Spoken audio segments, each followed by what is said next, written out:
ज्ञानपूर नावाचं एक गाव होतं, जिथे संकटदास नावाचं एक लाकूड तोडा त्याची बायको गीतासोबत राहत असायचा. संकटदासचं वय जास्त झालं होतं, पण त्याचा कोणतंच मूलबाळ नव्हतं. त्यासाठी तो एकटाच नदी किनारे जंगलामधून लाकूड तोडायला जात असायचा. लाकडं विकून संकटदासला जे काही थोडेफार पैसे मिळायचे त्यामधूनच त्याचं घर चालायचं. नदीमध्ये खूप सगळे मछुआरे मासे पकडण्यासाठी येत असायचे. एक दिवशी संकटदासने पाहिलं की मासेकरांनी त्यांच्या जाळ्यामध्ये एका जलपरीला पकडलंय. मला सोडा, मी तुमच्याप्रमाणेच एक माणूस आहे. फक्त अंतर एवढं आहे की पायाच्या ऐवजी माझ्याकडे शेपटी आहे. आम्ही तुला नाही सोडणार. तुला बाजारात विकल्यानंतर आम्हाला खूप मोठी किंमत मिळेल. मासेकरी जलपरीच्या डोक्यावरती लाकूड मारून तिला बेशुद्ध करतात आणि जलपरीला तिथेच सोडून जेवण करायला जातात. संकटदास हे सगळं पाहत होता.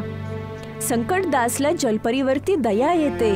तो हळूच त्या जलपरीच्या जवळ जातो आणि जलपरीच्या तोंडावरती पाण्याचे शिंतोडे मारतो. होशमध्ये आल्यानंतर जलपरी ओरडू लागते, मला सोडा, मला सोडा, वाचवा. घाबरू नकोस, मी मासेमार नाही आहे. माझं नाव संकटदास आहे. मी तुझी मदत करण्यासाठी आलोय. संकटदासने कुऱ्हाडाने जाळं काढलं. मी तुमचे हे उपकार कधी नाही विसरणार. यामध्ये उपकाराची काही गोष्ट नाहीये. माझं तर फक्त माणुसकीच्या नात्याने मी ही मदत केलेली आहे. एवढं बोलल्यानंतर संकटदास त्याच्या घरी जातो. घरी गेल्यानंतर संकटदासने बघितलं की त्याची बायको डोळ्यामध्ये पाणी आणलं होतं आणि तिने जेवणही नव्हतं बनवलं. काय झालं गीता, आज एवढी उदास का आहेस? या वेळेपर्यंत तू माझ्यासाठी जेवायला बनवून ठेवत होतेस. आज तर तू चूल सुद्धा नाही पेटवलीयस. घरामध्ये जेवण बनवायला काहीच नाहीये आणि आता सरपंचने गावामध्ये ढोल पेटवला आणि घोषणा केलीये की आज नंतर कोणी पण जंगलामधून लाकूड नाही तोडणार. काय सरकारनं लाकडं कापण्यावरती बंदी घातलीये का? हो, त्यासाठीच रडत आहे मी. आपल्याकडे तर लाकूड तोडण्यापेक्षा आणि ते विकण्यापासून दुसरं कोणतं कामही नाहीये. आता आपलं काय होणार? आपला तर कोणता मुलगा पण नाहीये जो शहरामध्ये जाऊन कमाई करून आणेल. चिंता नको करूस. एक दरवाजा बंद होतो तर दुसरा दरवाजा चालू होतो. देव आपली मदत जरूर करेल. आज मी लाकडं विकून 100 रुपये मिळवलेत. चल, धाब्यावरती जाऊन जेवण करूया. मी खूप थकलोय. बाजारात जाऊन धान्य आणायचं माझं काहीच मन करत नाहीये आणि मला खूप जास्त जोरात भूक लागलेली आहे. संकटदास आणि गीता ढाब्यावरती जेवण करायला जातात. गावामध्ये एकच ढाबा होता जो शेरा आणि हाती नावाचे दोघं भाऊ चालवत असायचे. शेरा भाई, जरा आमच्यासाठी 2 साध्या थाळ्या लावू शकता का? ठीक आहे, लावतो. अर्धा तास वाट बघावी लागेल. अर्धा तास निघून गेला पण थाळी नाही आली. शेरा भाऊ, अजून आमची थाळी नाही आली. तू सारखं सारखं माझं डोकं काय खातोय? बघत नाहीये एवढी मोठी गर्दी आहे. तुम्हीच तर बोलला होता शेराबाई की अर्ध्या तासानंतर थाळी मिळेल. आता आपण कधीच या ढाब्यावरती जेवण करायला नाही येणार. गीतानी घरी पोचल्यानंतर संकटदासला म्हणाली, आपल्या गावामध्ये एकच ढाबा आहे. त्याच्यावरती किती गर्दी असते आणि जेवणही चांगलं नाही मिळत. जर आपण आपला ढाबा खोडला तर? जर आपला ढाबा चांगला चालला तर आपली कमाई चांगली होईल. हा विचार माझ्या सुद्धा मनात आला होता.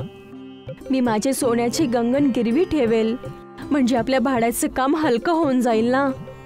संकटदास आणि गीताने शेरा आणि हाती या दोन्ही भावांच्या धाब्यांच्या जवळच एक दुकान किरायाने घेतलं आणि त्यांचा ढाबा सुरू केला. संकटदास भाऊ, थाळी किती रुपयाला आहे? फक्त आणि फक्त 50 रुपयाला. तुम्ही बसा, मी तुमच्यासाठी आत्ता जेवण लावतो. संकटदास आणि गीताच्या प्रेमळ व्यवहाराने आणि स्वादिष्ट जेवणामुळे त्यांच्या धाब्यावरती हळूहळू लोकांची संख्या वाढू लागली. तिकडे शेरा आणि हातीचा ढाबा खाली होऊ लागला होता. काहीच दिवसानंतर शेरा आणि हाती भाईचं कामधाम ठप्प झालं होतं. शेरा भाऊ, जर असंच चालू राहिलं तर आपण बर्बाद होऊन जाऊ. फक्त 2च महिन्यामध्ये आपली कमाई अर्ध्यापेक्षा कमी झाली आहे. आपल्याला या संकटदासला ठिकाण्यावर लावावं लागेल. ना राहील बास ना वाजेल बासुरी. माझ्याकडे एक योजना आहे. शेरा संकटदासला लहानपणापासून माहित होता. त्याला माहित होतं की संकटदासला पोहायला येत नाहीये. एका रात्री शेरा आणि हाती संकटदासच्या जवळ पोहोचतात. त्यांनी संकटदासचं तोंड एका कपड्याने झाकलं आणि नंतर संकटदासला नावेवरती ठेवून नदीच्या मधोमध फेकलं. काहीच वेळामध्ये संकटदास नदीमध्ये बुडाले. काही वेळानंतर संकटदासचे डोळे उघडले तर त्यांनी स्वतःला पाण्याच्या आतमध्ये पाहिलं. तीच जलपरी जिचं संकटदासने एकदा जीव वाचवला होता ती संकटदासच्या समोर उभी होती. मी जिवंत कस काय राहिलो? काही बदमाशांनी माझ्या तोंडावरती कपडा बांधून मला नदीमध्ये फेकलं होतं. मी तुला वाचवलं आहे. पण मी पाण्याच्या आतमध्ये श्वास कसा घेऊ शकतोय? कारण मी तुम्हाला एक जादुई गोळी खाऊ घातली आहे. जलपरी संकटदासला एक घडा देते. जेव्हा तुम्ही ह्या घड्यामध्ये हात घालाल यामधून एक गोळी बाहेर येईल. त्या गोळीला खाल्ल्यानंतर कोणीही पाण्यामध्ये श्वास घेऊ शकतो. पण लक्षात ठेवा की ह्या गोळीचा असर फक्त 12 तास राहू शकतो. मी हे घडा तुम्हाला एक उपहार स्वरूप देत आहे. तुम्ही ह्याला घेऊन जाऊ शकता. संकटदास घडा घेऊन त्याच्या घरी येतो. त्यांनी त्या घड्याला सांभाळून ठेवलं आणि त्याच्या ढाब्यावरती काम करण्यासाठी जातो. शेरा आणि हाती त्याला बघून आश्चर्यचकित झाले. भाऊ, हा संकटदास जिवंत वाचून वापस परत कस काय आला? असं वाटत आहे यानं पोहायला शिकलं असेल. भैया, आता आपण काय करायचं? चिंता नको करूस. यावेळेस मी संकटदासला कुठलंच नाही ठेवणार. शेरा गावाच्या सरपंचाकडे जातो आणि त्याने सरपंचाला म्हणाला, सरपंचजी, माझ्यावरती एक उपकार करा. काय गोष्ट झाली शेरा? एवढा परेशान का दिसतोयस? सरपंचजी, गावातल्या सगळ्या एक माणसाला सांगा की कोणी पण संकटदासला आपला दुकान किरायावरती नाही द्यायला पाहिजे. त्या संकटदासमुळे माझा सगळा धंदा चौपट होतोय. ठीक आहे, तुझं काम होऊन जाईल. संकटदास ज्या दुकानामध्ये ढाबा चालवत होता त्या दुकानाच्या मालकाने संकटदासकडून खाली करून घेतलं. यांना अचानक काय झालं? आपण तर चांगला किराया पण देत होतो, तरीही त्यांनी आपल्याकडून दुकान का छीनलं? काही गोष्ट नाही, मी काही दुसऱ्या जागेवरती किरायाने घेईल जागा. संकटदास निराश होऊन नदीच्या किनारे जाऊन बसतो. तेव्हा ती जलपरी जिने संकटदासला घडा दिला होता नदीच्या बाहेर आली. काय झालं संकटदास? आज तू एवढा उदास का आहेस? गावामध्ये कोणीच मला जमीन किरायावरती देण्यासाठी तयार नाहीये आणि मी माझ्या घरी सुद्धा ढाबा नाही उघडू शकत. माझं घर हे मुख्य रस्त्यावरती नाहीये. तिथे जेवायला कोणीच नाही येणार. संकटदासने सगळी गोष्ट जलपरीला सांगितली. तू नदीच्या खाली पाताळलोक मध्ये ढाबा ओपन कर. त्या जमिनीवरती कोणाचाच अधिकार नाहीये. पण पाण्यामध्ये आग कशी लागेल आणि लोक तिथे श्वास कसे घेतील? काळजी नको करूस. पाताळलोक मध्ये आग लागू शकते. आम्ही पण तिथेच जेवण बनवतो. आणि राहिली गोष्ट पाण्यामध्ये श्वास घ्यायची, तर लक्षात आण, मी तुला एक घडा दिला होता ज्यामध्ये जादुई गोळी होती. हो, त्या मटक्याबद्दल तर मी विसरलोच. संकटदासने नदीच्या खाली पाताळलोक मध्ये धाबा उघडला आणि गावामध्ये जागेवरती बॅनर लावले. गावातली लोक पाताळलोकचा धाबा बघण्यासाठी खूप उत्सुक झाले. ते सगळे नदीच्या किनारी पोहोचले. संकटदासने सगळ्यांना मटक्यामधून काढून एक एक गोळी दिली आणि म्हणाला, ताई आणि भाऊ, या गोळीचा असर जो आहे तो फक्त 12 तासासाठीच असतो. त्यामुळे 12 घंट्यानंतर पाण्याच्या बाहेर जरूर या. लोकांनी नदीच्या खाली जाऊन पाताळलोक मध्ये संकटदासच्या धाब्यावरती जेवण केलं आणि पाताळलोक मध्ये सैर पण केली. संकटदासने नदी किनारी एका नोकराला उभं केलं आणि त्याला म्हणाला, जे पण जेवण जेवण्यासाठी येते त्याला मटक्यातून काढून एक गोळी द्यायची. असं बोलून संकटदास धाब्यावरती काम करण्यासाठी गेला. तिकडे शेरा रागाने खूप लाल झाला होता. पाताळलोकचा ढाबा, ही पण संकटदासने चांगली चाल चालली. आपले गाववाले तर तिथे जातच आहे, वरून दुसऱ्या गावातली लोक सुद्धा पाताळ लोकाच्या ढाब्यावर जेवायला येत आहेत आणि फिरायसाठी सुद्धा येत आहेत आणि आपल्या ढाब्यावरती तर सन्नाटा झालाय नुसता. भाऊ, मी पण गेलो होतो पाताळ लोकच्या ढाब्यामध्ये. पाताळ लोकचं वातावरण खूप सुंदर आहे. खूप सगळ्या रंगेबिरंगी मासे दिसतात तिकडे. चुप कर. जर संकटदासचा ढाबा या गावात राहिला ना तर आपल्याला या गावातून जाऊन कुठे दुसऱ्या गावामध्ये ढाबा लावावा लागेल. शेरा पुन्हा एकदा गावाच्या सरपंचाकडे गेला आणि म्हणाला, सरपंचजी, तुम्ही संकटदासच्या ढाब्याला नदीच्या आतमधून बाहेर हटवा. माझं खूप नुकसान होत आहे. माफ कर शेरा, मी संकटदासला अजून परेशान नाही करू शकत. संकटदासच्या ढाब्यामुळे दुरून दुरून लोक आपल्या गावामध्ये येत आहेत. त्यामुळे आपल्या गावाचं नाव होत आहे आणि बाहेरच्या लोकांमुळे गावातल्या लोकांची आर्थिक परिस्थिती सुद्धा चांगली होत आहे. यावेळेस मी तुझी काही मदत नाही करू शकत. शेरा त्याच्या घरी येऊन हातीसोबत बोलला, सरपंचजी पण आपली काही मदत नाही करणार. आता आपण काय करणार भाऊ? शेरा आणि हाता गाव सोडून दुसऱ्या गावामध्ये त्यांचा ढाबा चालवू लागले. आता संकटदास आणि गीताचा पाताळ लोकाचा ढाबा चालतच राहिला. राजन त्याच्या घरी चुपचाप एका 4 पाया पलंगावरती पडला होता आणि तेव्हा कोणीतरी खूप वाईट पद्धतीने त्याचा दरवाजा ठोकठवत होता. राजनची बायको नंदा स्वयंपाकघरात जेवण बनवत होती. राजनने उठून दरवाजा उघडला आणि राजनच्या समोर गावाचा सावकारी संपतराय उभा होता. संपतराय राजनला एकदम रागाने बघत होता आणि म्हणाला, बघायला तर तू खूप एकदम भोलाभाळा दिसतोस राजन, पण आतमधून तू एवढा खोटारडा असशील असं मी कधी विचार पण नव्हता केला. शेवटी मी असं केलं तरी काय? विसरलास? आज तुला माझे पैसे वापस द्यायचे होते. मला माहिती आहे संपतजी की मला तुम्हाला पैसे द्यायचेत, पण अजून तर दिवस संपण्यासाठी 6 घंटे बाकी आहे. संध्याकाळपर्यंत वाट तरी बघितली असती तुम्ही. नाही, मी संध्याकाळपर्यंत वाट नाही बघू शकत. मला माझे पैसे आत्ताच्या आत्ता हवेत. हे बघा, या वेळेला माझ्याकडे पैसे नाही आहेत. तुम्हाला तर माहिती आहे संपतजी की माझा शहरामध्ये खूप मोठा बिझनेस होता. अचानक बिझनेसमधून नुकसान झाल्यामुळे मला माझं घरबार आणि माझं शहर सगळं सोडावं लागलं आणि मजबुरीमध्ये मला इथे या गावामध्ये येऊन राहावं लागलं. तुम्ही तर माझ्याबद्दल सगळं जाणता. बस झालं, बस कर. तुझ्या ह्या गोष्टींना ऐकून ऐकून तर माझे कानं पकून गेलेत. अरे, तुझा बिझनेस जर डुबून गेलेला आहे तर तू काय मला पण डुबवतोस का? अरे, पूर्ण 3 महिन्याचं वचन देऊन पैसे तर घेऊन गेलास. आज 5 महिने झालेत. तुम्ही चिंता नका करू संपतजी. मला पूर्ण विश्वास आहे की आज संध्याकाळपर्यंत पैशाचा बंदोबस्त कुठून ना कुठून होऊनच जाईल. जसाही बंदोबस्त झाला मी स्वतः येऊन आपले पैसे देऊन जाईल. राजनचं बोलणं ऐकून संपतराय रागाने एकदमच जास्त बोलून तिथून निघून गेला. राजन त्याच्या डोळ्यामध्ये पाणी आणून 4 पायीवरती बसला आणि तेवढ्यात त्याची बायको नंदा त्याच्या जवळ येऊन म्हणाली, तुम्ही त्याला खोटं का बोललात की तुमच्याकडे पैसे येतील? संध्याकाळपर्यंत पैसे कुठून येणार तुमच्याकडे? काल मी माझ्या मित्र नितीन सोबत बोललो होतो. आज तो काही पैसे मला देऊन जाईल. कधीपर्यंत स्वतःला असं खोटा दिलासा द्याल तुम्ही? अरे, वाईट वेळेत कोणी कोणाचं सोबत नसतो. तर आता तूच सांग नंदा, मी काय करू?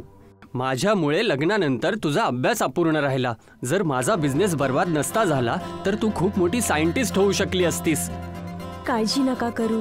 मी आता एका माझ्या प्रायव्हेट प्रोजेक्टवरती खूप मेहनत करतेय आणि मला खूप खात्री आहे की मी त्याच्यामध्ये सफल होईल. कोणत्या प्रोजेक्टचं बोलत आहेस तू नंदा? या प्रोजेक्टवरती काम करून पूर्ण 2 वर्ष झालेले आहेत. आधी तुला शहरात वेड्यात काढत होते, आता या गावामध्ये सुद्धा तुला वेड्यात काढायला लागलेत. जर असंच चालत राहिलं तर मला इच्छा नसताना नदीमध्ये उडी मारून जीव द्यावा लागेल माझा. राजन डोळ्यामध्ये पाणी आणून तिथून निघून जातो आणि सगळा दिवस तो त्याचा मित्र नितीन त्याची वाट पाहत राहिला. पण नितीन तिथे नाही आला. नंदाला माहित होतं की नितीन राजनला फक्त आणि फक्त मूर्ख बनवत होता. खरं तर नंदा लग्नाच्या आधी सायंटिस्ट बनण्याची तयारी करत होती आणि ती सायंटिस्ट बनण्यासाठी पूर्ण मेहनत आणि मनापासून काम करत होती. पण अभ्यासाच्या मध्येच नंदाचं राजन सोबत लग्न झालं. लग्नानंतर राजनने नंदाला तिचा अभ्यास चालू ठेवण्यासाठी सांगितला. नंदा आनंदी झाली, पण नशिबाला काहीतरी वेगळंच हवं होतं. अचानकपणे राजनचा बिझनेस एकदम खराब गेला आणि शहरामध्ये त्याच्यावर खूप सगळं कर्ज झालं. राजनला रात्रीच्या वेळी शहर सोडून त्याच्या गावामध्ये येऊन बसावं लागलं, जिथे त्याचे आई वडील खूप वर्षापासून राहत होते. घरातल्या कामातून फ्री होऊन नंदा तिच्या प्रोजेक्टमध्ये लागली. नंदा खूप वर्षांपासून एक रोबोट बनवण्याचा प्रयत्न करत होती. नंदा तिच्या प्रोजेक्टमध्ये बिझीच होती. तेवढ्यात संपत त्याचा साथी भीमा सोबत तिच्या घरामध्ये येतो. राजन कुठं आहे? ते दुपारपासूनच घरामध्ये नाही आले. जर तो आला तर त्याला सांगा संपत आपले पैसे मागायला आलेला होता. आणि असंही हे तू काय बनवत आहेस? खरं तर मी खूप वर्षांपासून रोबोट बनवण्याचा प्रयत्न करत आहे, जो एकदम माणसाप्रमाणे व्यवहार करत आहे. नंदाचं बोलणं ऐकून सावकार त्याचा साथी भीमा त्याच्यासोबत एकदम वाईट पद्धतीने हसत बोलला. यापेक्षा तर चांगलं आहे की या भंगारला एखाद्या भंगारवाल्याला विकून टाक आणि माझे पैसे देऊन टाक. मालक बरोबर सांगत आहे. आणि तू या बेकारच्या कामाशिवाय यांच्या घरातले भांडे घासत जा, तर तुझं काही कमाई तरी चालू होईल. संपत आणि भीमा नंदाचा मजाक उडून तिथून निघून गेले. नंदाला त्या दोघांचं बोलणं एकदम आतमध्ये लागली. तिने रागाने त्या रोबोटला उचललं आणि खाली फेकलं आणि एकदम रागात होऊन बोलली, संपत आणि भीमा खरंच बोलत होते. यापेक्षा त्यांच्या घरामध्ये मी भांडी घासायचं काम करेल तर मला जास्त पैसे मिळतील. नंदा एवढं बोललीच होती, तेवढ्यात तिच्या कानामध्ये कोणाचा तरी आवाज आला. नंदा आश्चर्यचकित होऊन इकडे तिकडे पाहू लागली, पण तिने पाहिलं की आवाज कुठूनच नाही तर रोबोटमधून येत होती. तिने पाहिलं की रोबोटच्या डोळ्यामध्ये पाणी होतं. हे मी काय बघतेय? हे तर माझ्या डोळ्याला भास तर होत नाहीये. तेवढ्यात रोबोट नंदाकडे बघत बोलला, नाही आई, हे तुझ्या डोळ्याचा भ्रम नाही, पण हे खरं आहे. तुम्ही मला एवढ्या जोरात जमिनीवरती आपटवलं की जोरात लागून माझं शरीर दुखत आहे. नंदा एकदम मोठ्या मोठ्या डोळ्यांनी तिच्या या प्रयोगाला विस्मयभरी नजरेने बघत होती. नंदाला हे माहीत नव्हतं की तिचा नवरा राजन पण ह्या दृश्याला बघत होता. तू तर खरंच कमाल केला नंदा. हा तर एकदम हुबेहूब माणसासारखा व्यवहार करत आहे. मी तुम्हाला म्हणाले होते ना की मला पूर्ण विश्वास आहे मी माझ्या प्रयोगमध्ये यशस्वी होईल, कारण तूच मला बनवलं आहेस आई. जेव्हा संपत आणि कालिया माझा मजाक उडवत होते तेव्हा मला खूप राग येत होता, पण मी इच्छा असून पण काहीच करू शकत नव्हतो. पण जसंच तुम्ही मला जमिनीवरती पटकवलं, मला माझ्या शरीरामध्ये जीव आल्यासारखा वाटत गेला. आता मी स्वतःला खूप जास्त बलशाली महसूस करत आहे. मी माणसांप्रमाणे विचार आणि समजू शकतो. मला तुझ्यावरती विश्वास आहे बाळा. मला तुझ्या डोळ्यातले अश्रू सांगत आहेत की तुझ्या आतमध्ये माणसाप्रमाणे इमोशन्स आहेत. तुम्ही काळजी नका करू. आता मी आलो आहे ना. मी वडिलांच्या कामामध्ये त्यांचे मदत करेल. मी काही पण करू शकतो. मी हल पण चालवू शकतो, शेती पण करू शकतो आणि बिझनेसही करू शकतो. राजन नंदनकडे बघून बोलला, हे कसं शक्य होऊ शकतं?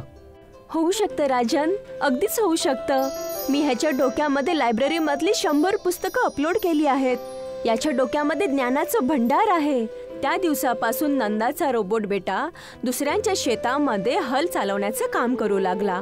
तो रोबोट पूर्ण दिवसाचं काम 1 तासामध्ये करायचा. बघता बघता राजनकडे पैशांचे वर्षाव होऊ लागला. काहीच दिवसामध्ये त्याने संपतचं कर्ज चुकवलं आणि तो स्वतःचा व्यवसायही करायचा विचार करू लागला. पण ही गोष्ट संपतला अजिबात नाही आवडली. संपत बघून हे भीमाला बोलला, राजनचा वडील एकदम कामयाब माणूस होता. मी कधी सुद्धा त्याच्या पुढे नाही जाऊ शकलो. विचार केला होता की त्याच्या मुलाला वेळोवेळी बेइज्जत करत राहील, पण तिच्या पत्नीने तर कमाल केला. यापेक्षा पण जास्त चिंतेची गोष्ट शेठजी ही आहे की तो रोबोट 50 लोकांचं काम काहीच वेळामध्ये करतो. आपल्याला खूप जास्त नुकसान उचलावं लागत आहे, पण चिंता नका करू. शेवटी तो रोबोट एक फक्त आणि फक्त लोखंडाचा तुकडा आहे. उद्या मी माझ्या माणसांसोबत जाऊन त्याचे तुकडे तुकडे करून टाकेल. आणि तुझ्यासोबत मी पण जाणार भीमा. मी त्या रोबोटला माझ्या डोळ्यासमोर तुकडे तुकडे होताना बघू इच्छितो. दुसऱ्या दिवशी रात्री भीमा संपतला घेऊन काही माणसांसोबत राजांच्या घरी पोहोचला आणि अचानक काही लाकडांनी आणि दांडांनी त्या रोबोटच्या डोक्यावरती प्रहार करायला सुरुवात केली. अचानक झालेल्या प्रहाराने रोबोट खाली पडला. तेवढ्यात तिथे नंदा आणि राजन पळत पळत आले. हे काय म्हणताय तुम्ही लोक? दिसत नाहीये का तुला? माफ कर नंदा, आमच्याकडे याशिवाय दुसरा काही पर्याय नव्हता. जर तुमचा रोबोट असंच या गावात मदत करत राहिला तर मग आमच्यासारख्या गरीब आणि बेसहारा लोकांना आपला गुलाम बनवणार. राजन, हा तर फक्त एक लोखंडाचा तुकडा आहे, तुझा मुलगा नाही. लोखंडाचा तुकडा तुमच्यासाठी असेल, माझ्यासाठी तर हा माझा जीवाचा तुकडा आहे. अचानक रोबोटच्या शरीरामध्ये विजेप्रमाणे फिरती आली आणि त्याने उठून संपत आणि सावकाराला हवेमध्ये उचललं आणि ती दोघं जमिनीवरती पडली आणि एकदम थरथर कापू लागली. मालक, या रोबोटच्या मध्ये तर खूप जास्त जीव आहे. एकदम बरोबर बोललास भीमा, आपल्याला जीव वाचवून इथून पळावं लागेल. पळ. ते दोघंही घाबरून त्याच रात्री गाव सोडून पळून गेले आणि बघता बघता नंदाचा मुलगा रोबोट पूर्ण विश्वामध्ये मशहूर झाला.